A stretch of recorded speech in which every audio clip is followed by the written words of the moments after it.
Hey guys, welcome to part 6 of our Metal Tone in the Mix series. In this episode, I'm going to show you how to record your lead guitar tracks with a real amp, of course, so that it cuts through the mix and you get that amazing guitar solo sound.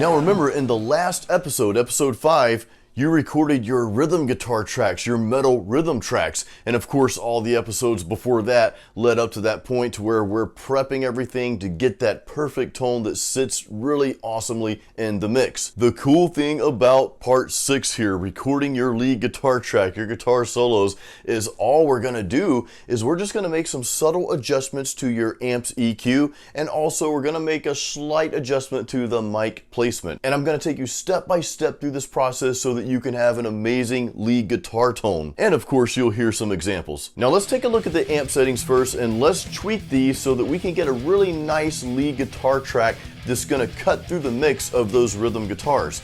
So as you can see on screen here, these are the amp settings that we dialed in back in part 3 of this series, Metal Tone in the Mix. But here's the thing.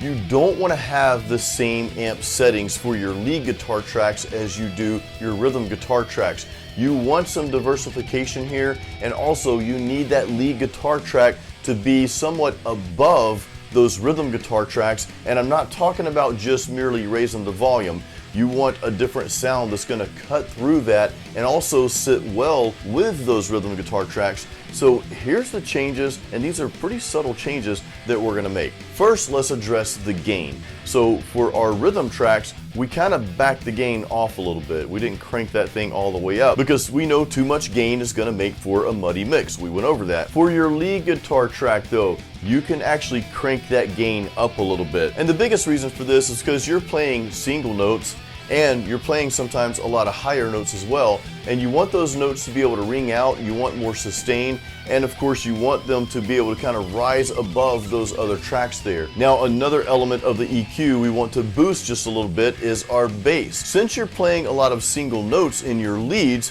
and sometimes a lot of higher notes, we can actually boost that bass up just a little bit to give it a little bit more bottom end and just to kind of help it, again, rise above everything else that's going on. Because remember, when you're playing guitar solos, that's kind of the forefront during that little spot there. You want that lead track to be heard. Now, it doesn't mean it needs to be like blowing everything else away, and we're not going there, but it does need to sit a little bit over those rhythm guitars so that you can hear those notes being played. Now for mids, remember I told you in episode 3 that I personally like to cut my mids for my rhythm tracks, so for my lead track I actually boost those mids a little bit.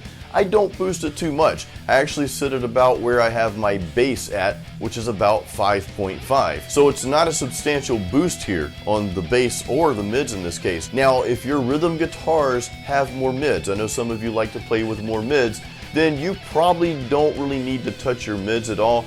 If you're cutting your mids though on your rhythm tracks, you may want to boost that just a little bit because that's going to help it cut through the mix a little bit better. I typically don't touch my treble for my lead tracks. Whatever my treble is for my rhythm tracks, I leave it the same. And my presence, I typically leave that where it is, and that's just my personal preference. If you're like me and you're recording your rhythm tracks with a little presence cut there, like mine's around 4, you can try boosting that just a little bit, maybe go from 4 to 5 or maybe even 6 to see what kind of lead tone that gives you. So just play around with that. The second thing that I like to do for my lead guitar tracks is I like to move my mic a little bit closer to the cone of the speaker.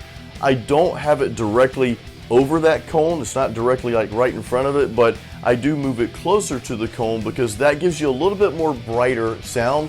And that alone is going to help your lead guitar track cut through the mix. It's going to sit a little bit above those rhythm guitar tracks. And again, when I say that, I'm not necessarily talking about raising volume here.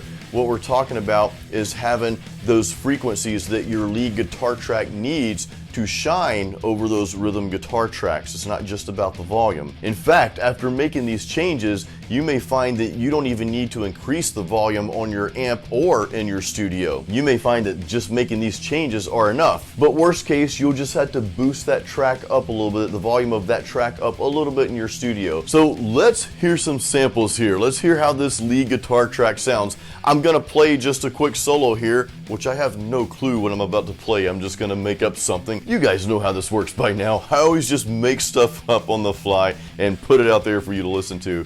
So here's just the lead guitar track with those changes that we made by itself.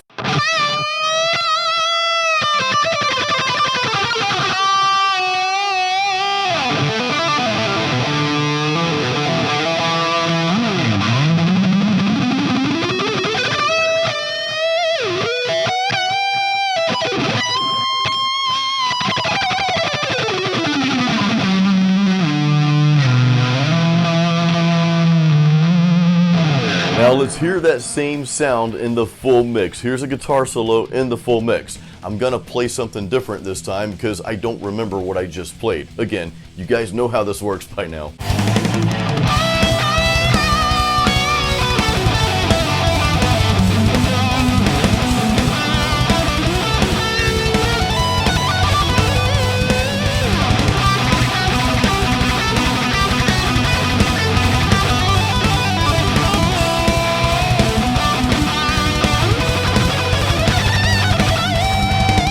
Now I will tell you, I did bump my volume up for that track in the studio just a little bit. I didn't really have to mess with it too much because again, the changes that we made to the EQ, boosting that gain, that's going to increase the overall volume, and boosting our bass just a little bit to help it stand out a little bit more, especially those single notes, just to give them more bottom end, and making that slight adjustment to the mic placement, just moving it over a little closer to the cone.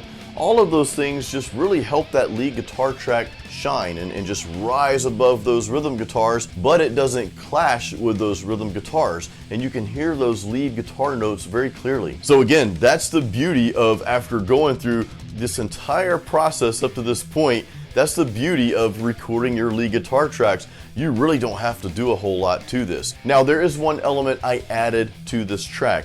I actually added my delay pedal, and I'm using a Boss DD7 digital delay pedal. So a lot of times I will encourage you to not record your amp with any effects, because once you do that, you're stuck with that. You really can't change it. If you want to change something, like if you don't like the way the delay sounds or whatever effect you're using sounds, well, you got to go back and re-record that track again. And if you're like me, sometimes you'll just whip out a really amazing guitar solo, but then you're like, I don't know if I can pull that off again exactly the way I just did it. You know, sometimes in the recording process, you capture these little nuances and things as you're playing and as you're recording, and it's just that in the moment type thing. It's like, oh my God, this is awesome. I don't want to change anything. So that's kind of the downfall of recording your amp with effects, with the hardware effects, because like I said, you're stuck with that. And what I usually tell people to do is just use a plugin, use an effects plugin after you record that track. Just drag an effects plugin in there, and that way you can just make whatever changes you want to, but your guitar track is still going to be good. Now, I don't always take my own advice, and this is one of those cases. I actually prefer to use my